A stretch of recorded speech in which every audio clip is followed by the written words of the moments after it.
Today I want to share with you a cheesy Zerg vs Zerg build order that I've been winning a lot of games with over the last couple of weeks. The new season in StarCraft 2 has started just a couple of days ago, and I know that the sample group is not particularly high, but I've currently got 92% win rate in Zerg vs Zerg. Now granted, of course, not all of these games were cheese, but still, I want to share this build with you if you're looking for something a bit more aggressive. Now before showing you a couple of replays, let me quickly show you what it's all about. So I'm currently in a game right here where I'm not playing against an opponent, however, I am of course capable of practicing this. So first off, I'm gonna go ahead and start out with an extractor trick. I build one drone, cancel the extractor, which brings me up to 15 out of 14 supply right there in the top right corner. Now we are gonna go for a hatch gas pool, however, we built that before getting up the second overlord. So right around 150 to 200 or so minerals, I'm gonna send the drone down to the low ground right here. I'm gonna be starting up my expansion ASAP. Next up, I'll start up my gas geyser right here too. We'll get ourselves another worker, and then I'm starting up my spawning pool. So notice, so far, very standard. However, everything is just a little bit faster than we normally see it in StarCraft 2 when you're playing a quote-unquote regular game. And that is one of the reasons why this is so very powerful, which I will go over here in just a little bit. You drone up until 14 after getting yourself that spawning pool here as well. Then it's time to go ahead and get one overlord.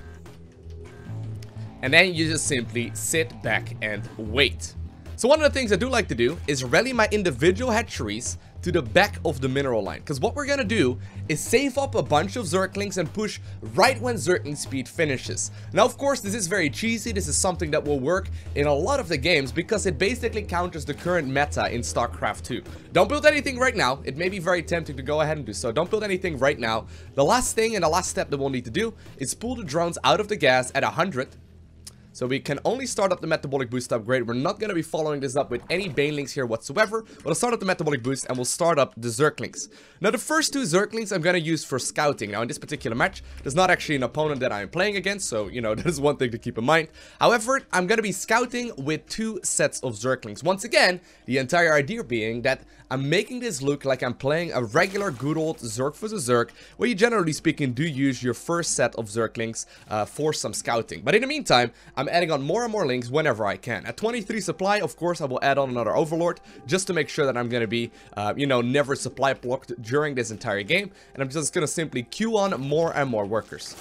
Making sure here that I hit the queen inject in my main base and then walking the queen down towards the low ground. And on some maps you may not want to do that, but on this map it's actually pretty solid. Walking the queen down towards the low ground once again to shoo away any overlords and making it look like I am playing a normal game. Now, of course, in a regular match, you will expect your opponent to have an expansion down here as well, and potentially some other things. Guess I'll just leave my Zerglings running right here for the time being. But right when this inject pops off, so you can see in a couple of seconds, right there, right when this inject pops off, I make one big round of Zerglings. I hotkey all of the ones that I've got. I'm gonna go for a second queen inject right now as well. And right when link speed finishes, or maybe a little bit prior, I'm gonna give the attack move to the other end of the map.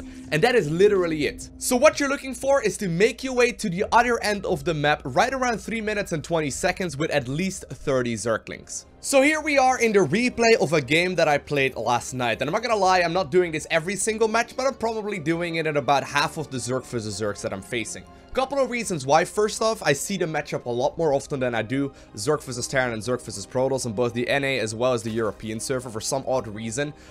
It seems to be far more common for me to face Zerg vs Zerg. But secondly, it's also, you know, a lot of fun to go ahead and have a cheesy build order as part of your strategies as well. So once again, I'm starting up with that 15 hatchery on the low ground. I'm gonna follow this up with a 14 gas geyser here as well. And shortly after, I'll start up my spawning pool. Now here's the thing. Here's what makes this so very powerful. If you look at the remainder of this game, from my opponent's point of view, right, who by the way is going for the standard 17 hatch, I think is what that was, or rather a standardly timed hatchery on the low ground, followed up with a gas geyser and then also a spawning pool. The thing what makes this build so very powerful is that it looks very normal. So he's sending his first overlords across the map.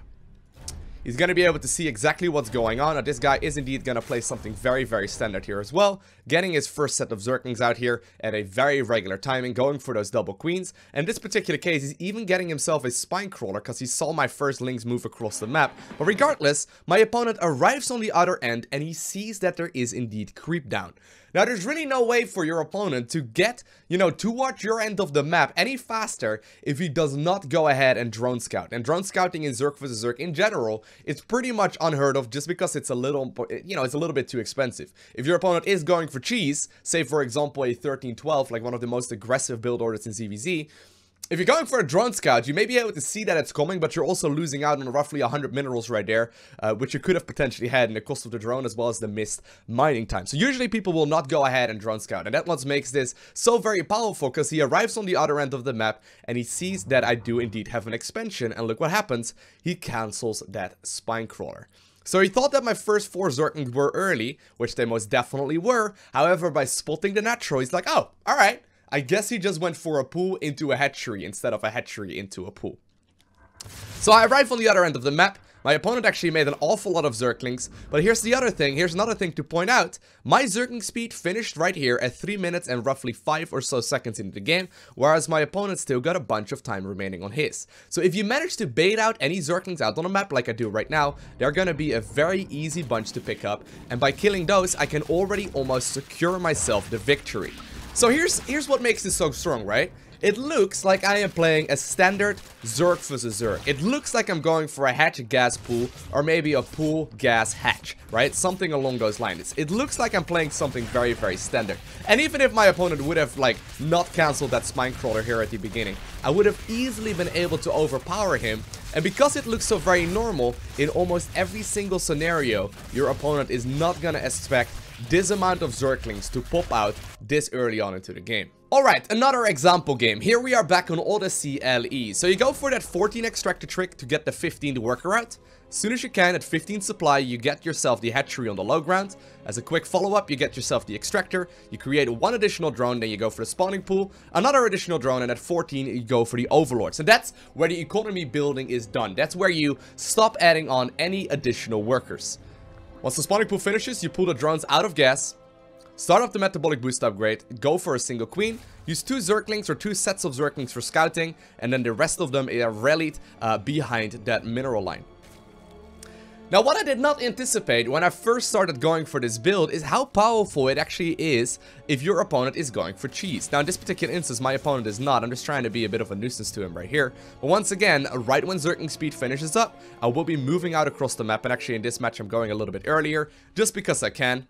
I'm following this up with a ton more Zerglings as well, and my opponent is just simply gonna end up dying. But if my opponent would have gone for cheese, there's actually a lot of ways that I can go ahead and defend. It's much easier to defend actually with this build than with 17 hatch and, a gas guy as a follow-up and then also a spawning pool, just because you got your Zergling speed coming in substantially earlier. Now, of course, you do still have to be careful that you don't get surrounded by the drones, and sometimes you'll have to micro against a bunch of the banelings, so you do have to be, quite on top of your Zergling control, but for the most part, it's reasonably easy to execute, and I'm pretty sure that I could teach my mother to go ahead and do this build within about an hour and a half. Now, on some maps, like for example, Sequencer LE, which is this one right here, I tend to go for a slight variation of the strategy. So I'm still going for the 15 hatch, of course, then we'll follow it up with a 14 gas as well as a 14 pool, then a 14 overlord as well, and then a whole bunch of Zerglings. However, the maneuvering that I'm doing on the queen is a little bit differently. Once again, the reason being is that I do not want my opponent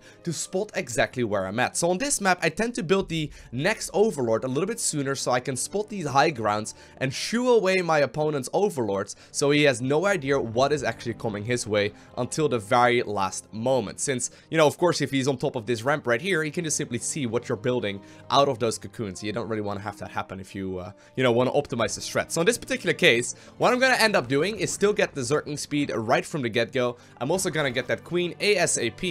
I'm still going to be building those Zerglings, and I'm still going to be scouting as well reasonably early on. However, what you do need to do is inject once and then move the queen towards the low ground here in pretty much every single situation so you can shoo away that overlord. Now, if your opponent is just overextending a little on that overlord, killing it is 100% worth it, because you gotta keep in mind, our Zergling speed is already very early done. Look at that, it's already done right now at the 3 minute and 5 second mark, and at this point, I can completely bypass all of my opponent's vision. So if you look at this game, for the remainder of it, right? From my opponent's point of view, he simply saw that I've had an expansion up, He saw a little bit of creep. He knows that I've got a couple of Zerglings out on the map, and that's about it. And then all of a sudden, all of these Zerglings come in, and he's got absolutely nothing to deal with it. So he's desperately trying to add on whatever he can. Generally speaking, you do want to go for the ramp if you can as well, to prevent those Zerglings from, or these queens rather, from blocking the ramp. But other than that, it's really quite straightforward, because you don't really need to, you know, micro your ass off if you want to do this perfectly. And once more, I will be able to obtain the victory right here, right now. Alright, and for the last game for now, I quickly want to explain to you how you can go ahead and scout that this build is coming, so you can potentially counter it as well, if it turns out that this happens a little bit too much on the ladder for you to deal with. So there's a couple of major tells, two in particular that I want to point out right here. The first one is going to be the timing on the two sets of Zerglings that go ahead and scout. And by the way, we're here on Defender's Landing, another game that I played last night. Actually, all of these games were played last night. We had a good ladder session. But regardless, the first big tell is the timing of these Zerglings. I think it's about 2 minutes and 10 seconds that you can go ahead and spot it. So notice right here, my opponent's first Overlord has made its way across the map. He scouted the creep, but then also the Zerglings right at this point in time. Now, if you compare that to my opponent, he only just now started up 2 sets of queens. If he were making his own, Zerglings right now, they would not finish up until at least like 10, maybe, I don't know exactly how long from now, but at the very least, they're not going to be out already. So the combination of seeing the creep right here of my natural, as well as these Zerglings out already at 2 minutes and 10 seconds, should be a massive indication that this is coming. The second thing that is also very crucial to keep in mind, and this is something that you want to do if you are a higher level Zerg player every single game, is count and look at the positioning of your opponent's overlords. So if you have a look at right now at what Roberto has seen, he knows that I've got one overlord out on the map, but this is my second one right here. If you compare the positioning right here of my second overlord to his third one, he should be able to figure out that this is not my third overlord, but indeed the second.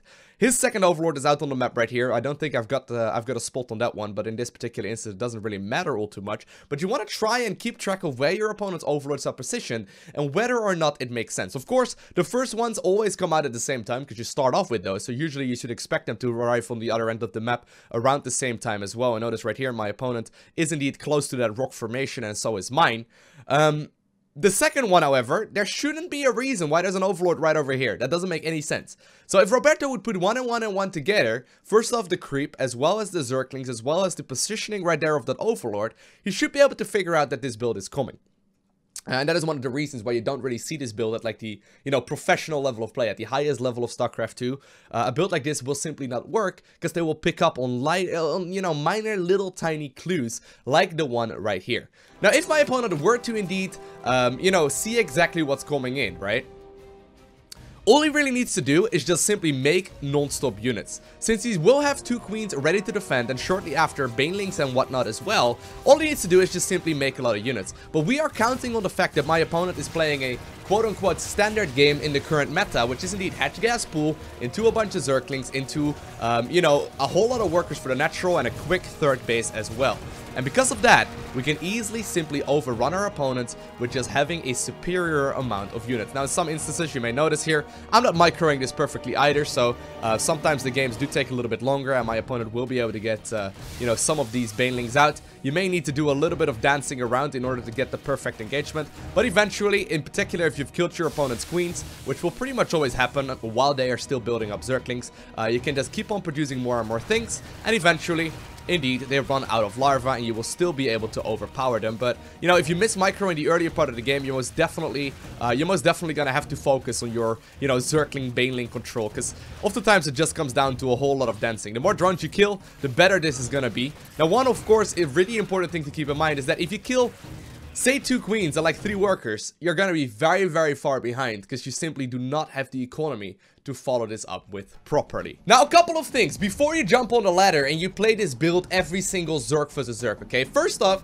maybe do this build every second or third ZVZ you face. Please, please, please don't do this every single match you play because you're gonna be left over with a terrible Zerg versus Zerg and all the practice you've been doing over the last couple of years. At the very least, I hope you've been playing that long. Maybe you haven't, but all the practice you've been putting in for ZVZ, don't forget about it. Please don't do this build every single game because at some point you're gonna be left over with a terrible matchup. So maybe do it every half of the games, maybe like, every second match or so you play. And the last thing to also go ahead and keep in mind, because I know some of you will ask, is that this build is specifically meant for Zerg vs. Zerg. Both Protoss and Terran do have great early game defenses, such as bunkers, such as Reapers, such as Widow Mines, such as Hellions that will be able to stop mass Zergling floods just fine, unless your opponent is pretty bad. You know, maybe it will work against them, but for the most part, it's not really going to help. And the same can be said against Protoss as well, who will generally speaking just be walling off at the top of their ramp. And of course, they also got this beautiful unit called the Mothership Core that can photon overcharge as well as shoot at your Zerglings from above. And usually in the combination, the combination of the Mothership Core as well as Adepts, it will just simply not give you the, sheer amount of units you need to overpower a Protoss. Regardless though, let me know how this build order works for you down below in the comment section of this video. I'm really curious if some of you found this helpful. If you did, do make sure you hit that like button, and of course if you enjoyed watching this video as well, make sure you hit that subscribe button so you get a notification as soon as next ones go live. Other than that, you can follow me on Twitter, Instagram and Facebook. Links are in the description. And I want to thank you for watching. Have an amazing day. Do not forget to smile, alright, and I will see you in the next one.